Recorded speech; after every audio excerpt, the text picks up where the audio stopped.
बहुत पुराने समय की बात है।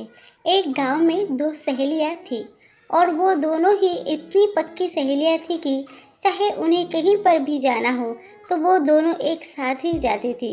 लेकिन उन दोनों के ही ना जाने क्यों कोई साल बाद भी संतान नहीं थी। लेकिन कुछ बरसों बाद उनमें से एक सहेली की एक लड़का हो गया।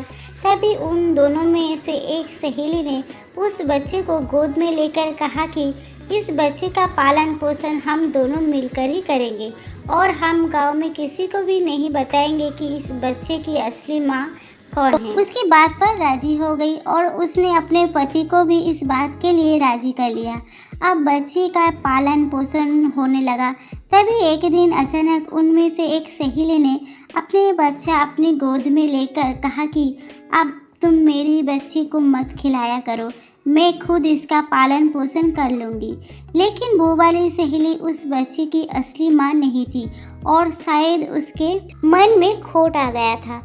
अब उस बच्चे की असली माँ खूब रोती हुई अपनी सहेली से ये कहती है कि तुम्हें शर्म नहीं आया मेरे बच्चे को अपना बच्चा कहने में?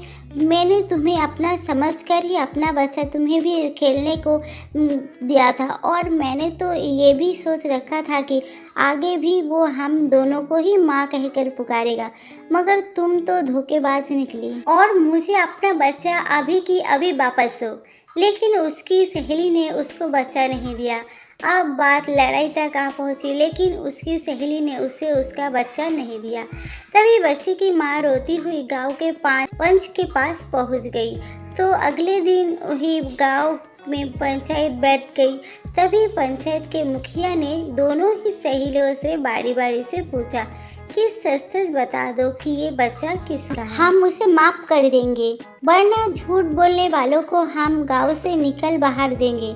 लेकिन ये क्या बात, दोनों ही ये बोल रही थी कि ये बच्चा मेरा है। अब पंच भी बड़े ही धर्म संकट में पड़ गया। वो भी नहीं समझ पा रहा था कि ये बच्चा किसका है।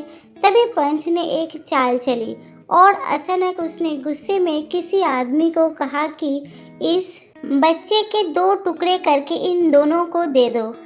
इतना सुनकर बच्चे की माँ चिल्ला चिल्ला कर खूब रोने लग गई और रोते हुए वो पंच से कहा कि रुको, ऐसा जुर्म मत करो, मेरे बच्चे के साथ ये बच्चा आप इसी को दे दो, लेकिन मेरे इस लाडले को मारना मत। यह देखकर उस बच्चे की असली माँ घुटने के बल बैठकर खूब ज़्यादा रोने लगी।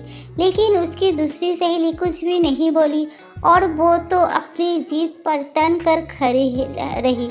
लेकिन शायद ये उसकी जीत नहीं थी, क्योंकि पंचायत का मुखिया तुरंत समझ गया कि कोई भी माँ अपने बच्चों को यूं ही मरते हुए नहीं देख सकती और उस बच्चे की माँ को अपने बच्चों के लिए यूं ही रोते देखकर कोई भी समझ जाता कि बच्चे की असली माँ वही थी। तभी पंचायत के मुखिया ने वो बच्चा उस धोखेबाज सहेली से लेकर उसे उसकी असली माँ को दे दिया और उस दूसरी सहेली को गांव से निकलने का आदेश दे दिया। लेकिन थोड़ी ही देर में उस बच्चे की माँ से उसकी सहेली ने बहुत रोते हुए माफ़ी मांग ली और उस बच्चे की असली माँ ने ना जाने उसे क्यों माफ़ कर दिया।